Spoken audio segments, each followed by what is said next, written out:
Isn't that wicked, honey? That's unreal. A giant cigar in the sky. Rain so heavy, it sends eels swimming through the streets. Eels in the gutter. And a sunset stops traffic in New York. Oh, there it is.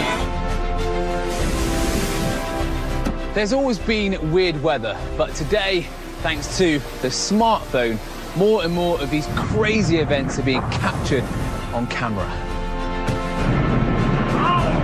My feet are going numb. I think we should go.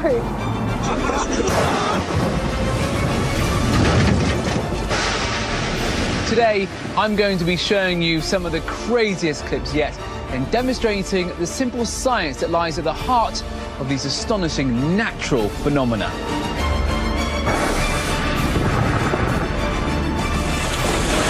Welcome to the world's weirdest weather.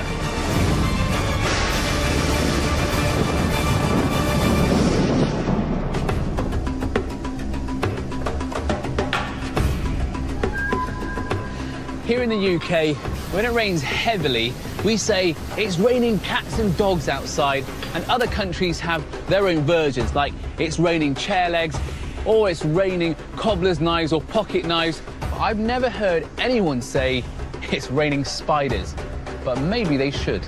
Take a look at this. Santo Antonio da Platina, southern Brazil, February 2013. Não, mas isso aqui é ignorância. The sky is full of spiders. Thousands of them swarming to form a cloud. Não, mas isso aqui é ignorância. Vê na aranha. Cara, dá até medo de andar aqui. It's an arachnophobe's nightmare. Cara, não vou aí não, velho. Sai daí, Robson. Cara, dá medo. The freaked out onlookers think it's raining spiders, but it's not. In fact, this cloud is a giant communal web, apparently strung between power lines, and it's natural behaviour for this species. But don't get too comfortable, because elsewhere spiders can and do get tangled up in the weather, as people in Dallas, Texas discover. There were spider webs on the street lights. They were hanging off of the trees. When they were blowing out, they were about 12 to 14 feet long. It was absolutely crazy. Everything, I mean, everything was covered in spider webs. North Texas is tangled in sticky spider webs. They're stuck to lampposts, cars, and everything else they touch. On a scale from 1 to 10 of strangeness, I would say this was about a 21. And how they got there is even stranger. They hitched a lift on the wind. Many species of spiders actually use their webs to fly on the wind. It's called ballooning. Spider ballooning is most often seen in young spiders, and they use it as a way to spread out over long distances and find new habitats. These special webs act like sails, so it only takes a slight breeze to get the spiders airborne. There they go. By taking advantage of the weather, the Texan spiders may have travelled hundreds of miles. And it's not just the wind that helps our eight-legged friends take off. Physicist Joe Dwyer explains how spiders can fly using lightning. So the Earth actually forms this electrical circuit called the global circuit. It's energized by thunderstorms. When a storm cloud forms, positively and negatively charged particles within the cloud are separated. This separation creates static electricity, which can be discharged in the form of lightning. But some of this static electricity is not discharged. It remains in the atmosphere. Even if there are no thunderstorms around, there's still large-scale electric fields. They're always there. A spider's web can pick up a few of these charged particles. Just like in a magnet, like charges repel each other, Because the particles on the web have the same charge as the particles in the air, the web is pushed away and the spider flies. Now, if you're very light, like a little spider, then it's possible, if you have enough charge on you or on your little web, to float or to rise in such electric fields. Joe has prepared a simple demonstration to show how this works. I made some homemade spiders. These are actually little Halloween spiders. I've taped pieces of mylar on the end to represent the webs. So I'm going to take one, put it on top of a Van de Graaff machine, which will develop a big charge. Turn it on.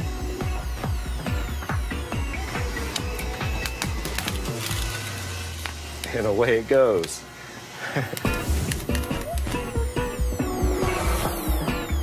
So the charge in the web causes the web to rise up in the Earth's electric field, taking the spider with it. So next time you see a spider floating past on a windless day, just remember, you could be witnessing the power of the Earth's invisible electric field.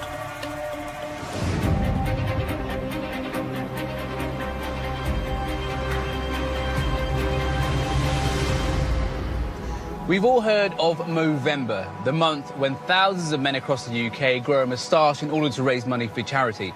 But what I bet you didn't know was that sometimes the weather joins in too.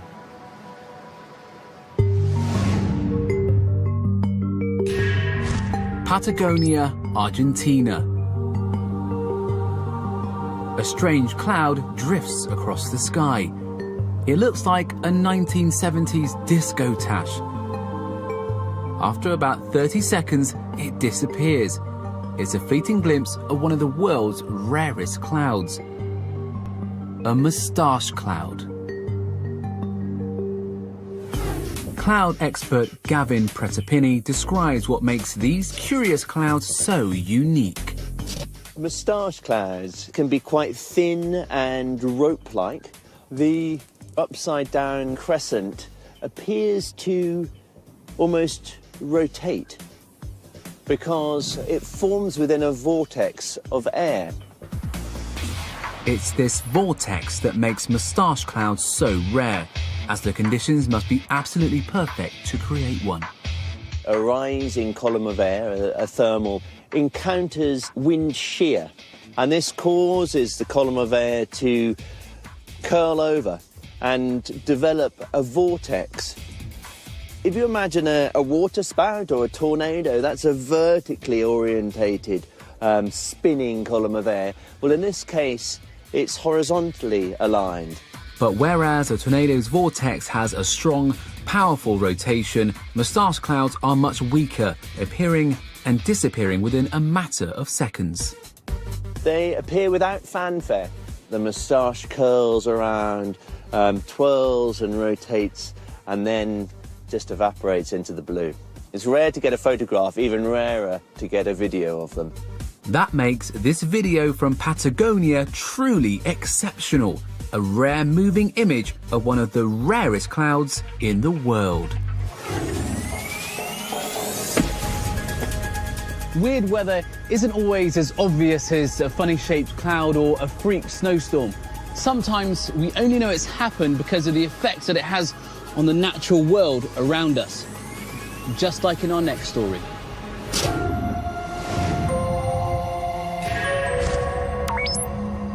Qingdao, China. This once beautiful bay was selected to host the sailing events at the Beijing Olympics. But over the last decade, it's become more famous for its annual invasion by a sprawling green blob. Because it extends to 1 kilometer, you can't escape. The slimy green intruder is a kind of algae called sea lettuce. 准备到海边泡泡游泳的，结果这样的情况就不敢下嘛。我觉得很脏，就不敢下去。 So what's all this got to do with the weather? Well, in the springtime, heavy rainfall washes fertilizer from the surrounding farmland, and it all ends up in the sea, where the algae go mad for it, reproducing like crazy and filling the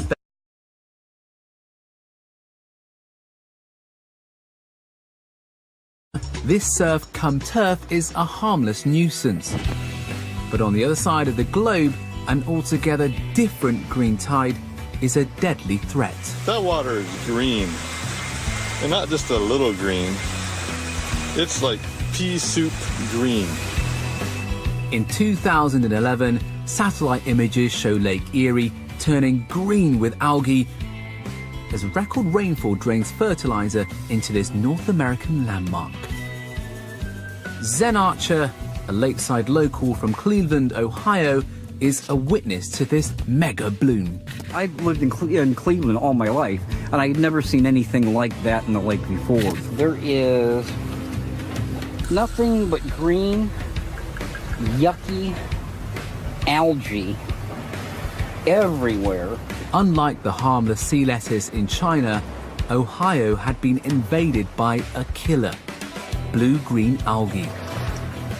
Blue-green algae, or cyanobacteria, produces a toxin called microcystin that can irritate the skin and attack the liver, causing illness and sometimes death.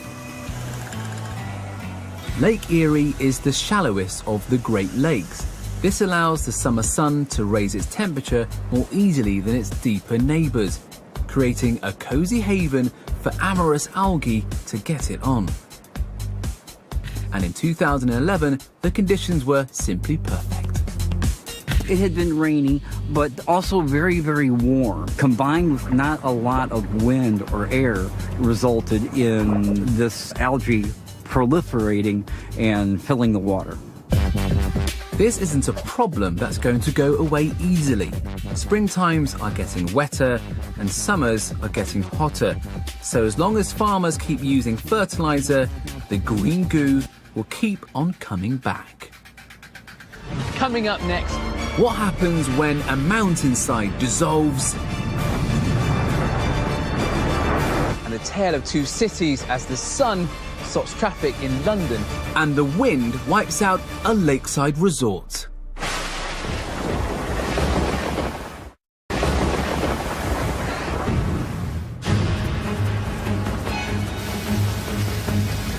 Water isn't the only fluid that marches to the call of gravity. Sometimes the forces that hold together a landscape like this one can become unstable, turning solid earth into a fluid mud in the blink of an eye. And the results can be terrifying. Fergen, Austria, August the 4th, 2012. A violent torrent of mud shatters the peace of an alpine summer. Bernhard Asmeyer witnesses the terror. Suddenly, there was this huge sound. Everything was shaking, everybody was shouting outside, "It's a mudslide, it's a mudslide." The summer of 2012 sees weeks of baking hot weather that dries and hardens the ground in the mountains above. Then, a sudden rainstorm breaks this material loose. It tumbles downhill, picking up debris. Until it's a river of mud and boulders as big as cars. Perched on a rooftop, Bernhard captures the enormous mudslide.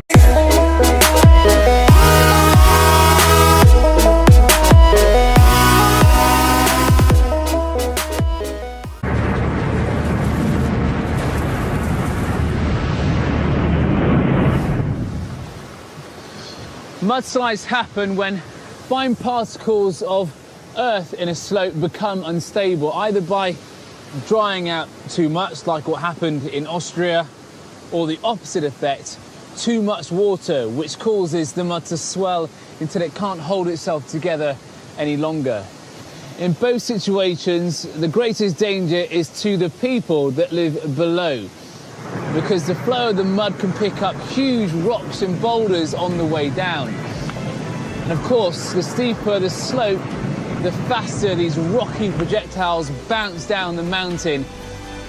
You can imagine two of these coming towards you at 50 miles an hour. Despite the danger, Bernhard keeps filming. It was like watching a movie, but you are part of the movie.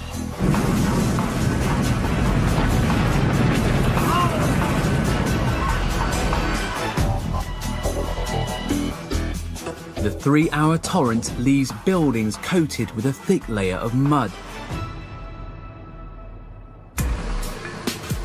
Amazingly, no one is seriously injured. The mudslide triggered the Alpine town's avalanche warning system, giving the residents a precious few seconds to get out of the mudslide's path. The nature is the most powerful thing in the world, and the humankind is just a small spot in it. It's not just the countryside that's threatened by weird weather. Big cities like London can suffer too. In September 2013, the combination of a sunny day and architectural design made one part of the city a little too hot to handle.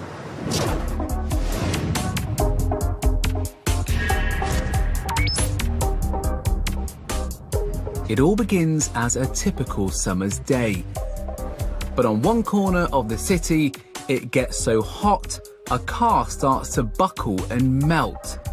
Nearby, a shop doormat gets scorched and a plastic window display bubbles and warps. How can this happen in London, where the city's highest recorded temperature is 38 degrees? The answer lies with a newly built skyscraper known locally as the Walkie-Talkie, thanks to its distinctive curved shape.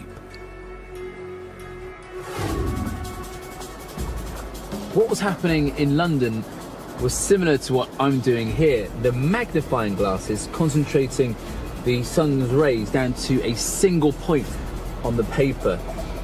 And that's what was happening to the building.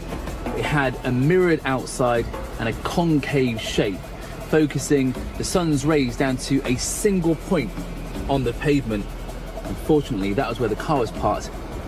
And believe it or not, the temperature soared to 90 degrees centigrade, almost hot enough to boil water. And definitely hot enough for a traditional British fry-up, cooked in a less than traditional way.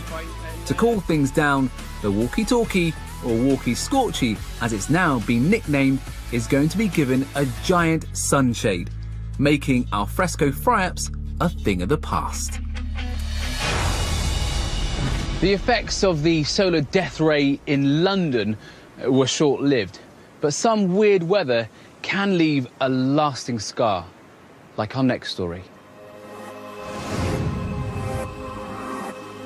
Epiquen, Argentina. In November 2011, curious sightseers photographed a ruined city recently emerged from beneath the waves of Lake Epiquen, like an eerie, Argentine Atlantis. Flash back to the 1960s and 70s and it's a very different picture. Epiquen is a buzzing lakeside resort.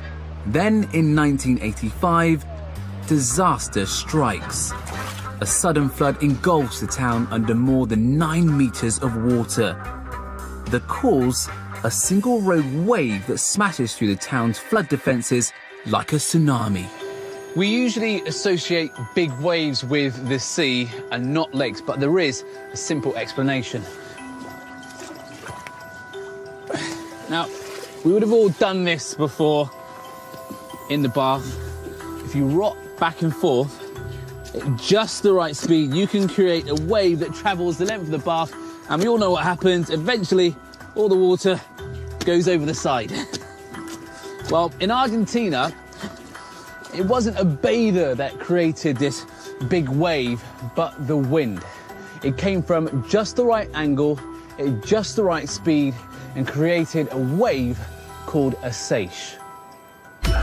Wind-driven seiche waves can happen anywhere the conditions are right, even in a swimming pool, getting bigger and stronger with every surge.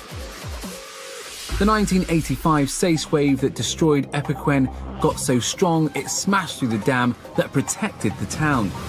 With no defences, the wave surged through the town, destroying it completely.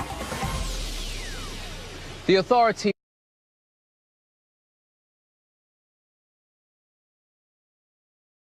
quickly realised it was easier to abandon the buildings and rebuild the protective dam. So the houses were left knee-deep in water, the residents found new homes, and the resort became a ghost town. For nearly a quarter of a century, Epiquen is lost. But since 2009, the town has been making a comeback. Inch by inch, the waters have receded to reveal a haunting reminder of the strange and sometimes savage power of the weather.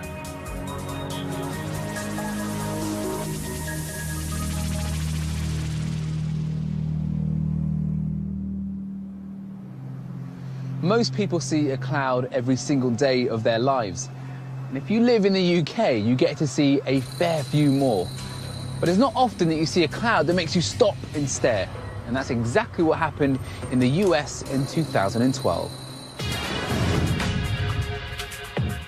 Sea Isle City, New Jersey, June the 7th, 2012. An ominous cloud looks like an advancing apocalypse. Looks like a real bad boy. In fact, it's a rare roll cloud. It's very unusual. Huge clouds.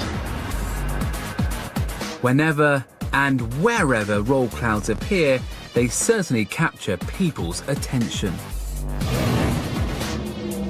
Isn't that wicked, honey? That's unreal. Cloud expert Gavin Pretepenny explains how these ominous clouds form. Roll clouds look like a long tube of cloud which can stretch from one horizon to the other, and is quite low down in the sky. Now, these clouds can form out ahead of a storm, and as this cold air splays out, it burrows beneath the warmer, moister air that's ahead of the storm. And as it burrows beneath that air, it causes the air to rise and curl over. So the air at the front of the roll cloud is rising, the air at the back of it is sinking. This rising, cooling and falling cycle condenses water vapour into droplets of liquid water, forming a visible cloud. At the same time, the advancing cold front bulldozes this cloud forwards, creating an invisible wave of air that rolls the droplets up into a distinctive cigar-like shape.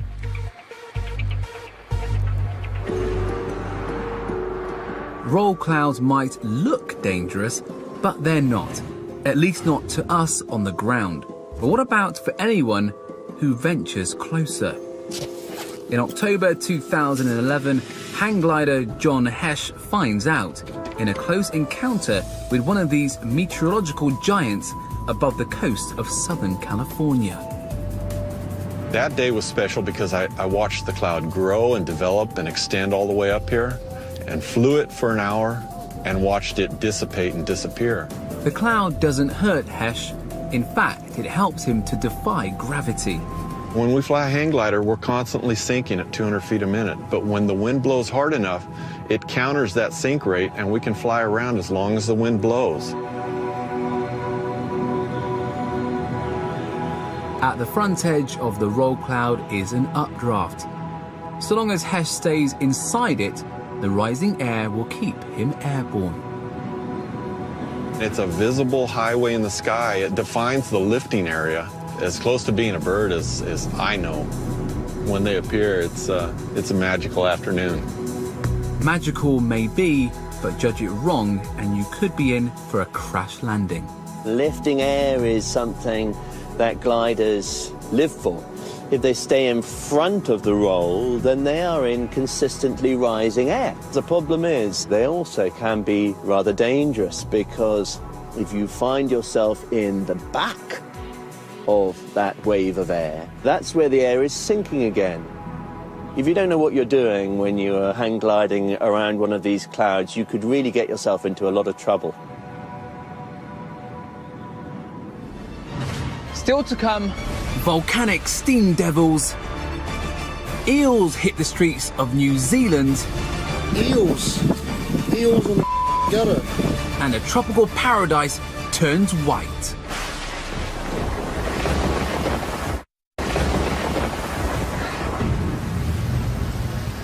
When it rains, the natural thing for you and I to do is to run indoors and take shelter. But I know one slippery creature that takes it as an opportunity to come out of hiding and do a bit of city sightseeing. Just take a look at our next story.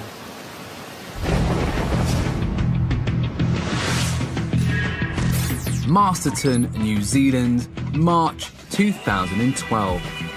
A quiet street becomes an outdoor aquarium. Have you ever had this in your town? Eels. Eels in the gutter. The street is swimming with slippery freshwater eels. Kiwi local Jermaine Kirihi captures the bizarre events on camera. When I got here, there was actually eels swimming in the gutter. I looked down to my left, there was a couple down there.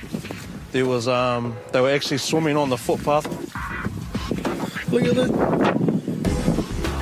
Eels on the road. When we got out and actually saw that there was eels swimming around, yeah, it was a bit of a shock. So first time I've ever seen that in the streets. How did a dozen eels slither into a suburban street? It's down to an exceptionally heavy rainstorm. I just remember the night before it was raining at least 24 hours non-stop. It normally takes days of rain to flood the streets this badly. So what was going on in New Zealand? The answer, 3 crucial ingredients. The first ingredient that you need is a thundercloud. The second thing that you need is for that thundercloud to be holding a vast amount of rain. And finally, you need that storm to unleash all the rainwater onto a small area in a short space of time. A weather event like this in New Zealand is called a weather bomb. When a weather bomb explodes, it can trigger a flash flood. So much water falls so quickly, it overwhelms the drainage system. The drains overflow and water surges into the streets. A really torrential flood can flush out anything and everything that floats, including living creatures. They actually came through this drain here. This drain runs to a creek at the back of the house that my grandmother lives in. Most of us would be freaked out, but to Jermaine's grandma, they're not scary, they're lunch. My nan actually was encouraging us to go out there, catch them, so she could eat them. But she's old school, so she was keen to have a nice feed of eel. Luckily for the eels, Jermaine has other ideas. Instead of cooking them, he releases them back into the local creek. Is the eels, people? Told you we were releasing them, we didn't eat them. So next time it rains, don't forget your umbrella and your fishing rod.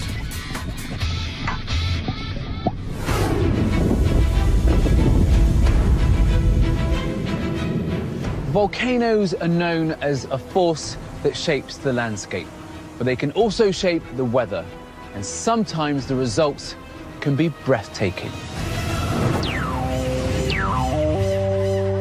The Kilauea volcano, Hawaii. As tourists watch lava pour into the Pacific, a twisting vortex spirals up from the ocean. It looks like a mini tornado, but there's not a storm cloud in sight. The Kilauea tornado is actually a steam devil, a type of whirlwind that forms over warm water or damp land as steam rises into cold air. At the Denver Museum of Nature and Science, creator Jennifer Moss Logan shows how this works. What we have here is a box. It has slits in the side to allow air in. Right here is a hot plate, and on the hot plate are coins. Those coins represent the lava. What I have here is a little tin of water. This water represents the ocean water. Let's see what happens when we add the ocean water to the lava.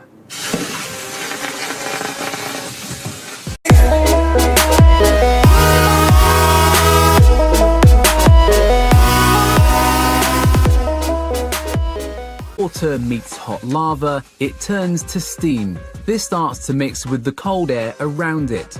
More air is drawn in from the surrounding area, creating a circular air current that spins the escaping steam. That rising column of steam, that's the vortex. The air is rushing in and circulating around and causing that beautiful vortex. That is our steam devil.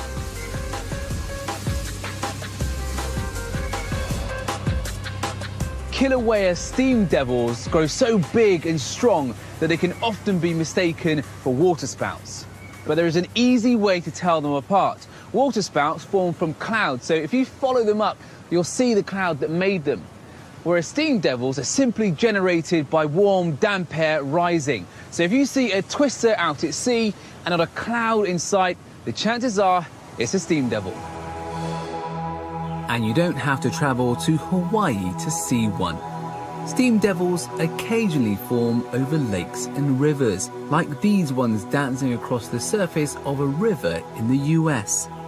They form in the same way as the ones at Kilauea. The only difference is here it's the sun that heats the water and not hot lava. Steam devils may be weird, but they're also beautiful. Sometimes it's not the weather that's weird, it's where it takes place. Just like our next story. Malua Bay, Australia. October the 14th, 2013. It's a warm 30 degrees and residents are enjoying the beach. But the next day, they wake up to an unbelievable sight. The bay's beach looks like it's been blanketed in snow. My feet are going numb, I think we should go. A huge storm has struck overnight, sending temperatures plummeting. So what was going on? Well, the first clue is what fell on the beach. What looked like snow was actually a thick layer of hail. Hail is rain that freezes as it rises up inside a storm cloud. Storm clouds form when hot, moist air surges upwards. But along the coast, cooler ocean temperatures mean the air is rarely hot enough to spawn a storm cloud.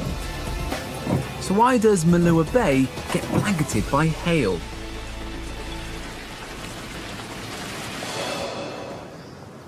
Thunderstorms in Australia at that time of year aren't uncommon, but what was very unusual is that the thunderstorm was so big, with so much hail, and so close to the sea. It seemed incredibly unlikely. Something else must have triggered the weird weather, and that something was raging further inland. In surrounding New South Wales, soaring temperatures spark over 70 wildfires. Wildfires heat the air around them, causing the air to rise very rapidly. And in Australia, all that air rising from the wildfires powered up the thunderclouds, making them much, much stronger. And the convective currents helped them to produce a lot more hail. And once the clouds cleared the fires, they dumped this massive hail right on the beach, turning this surfer's paradise into a winter wonderland. Coming up next on the world's weirdest weather. The sun stops traffic in New York. Oh, there it is. Whirlpools so big you can only see them from space. They're very big, they're very powerful. You have no choice but to go with the flow. That's the whirlpool turning the boat. The sculpting power of the wind. And could this be Earth's most powerful lightning?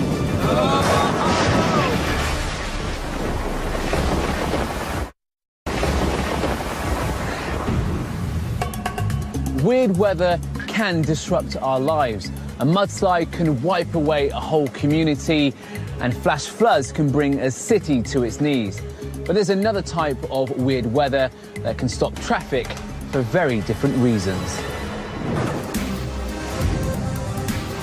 New York, July the 13th, 2012. A crowd gathered.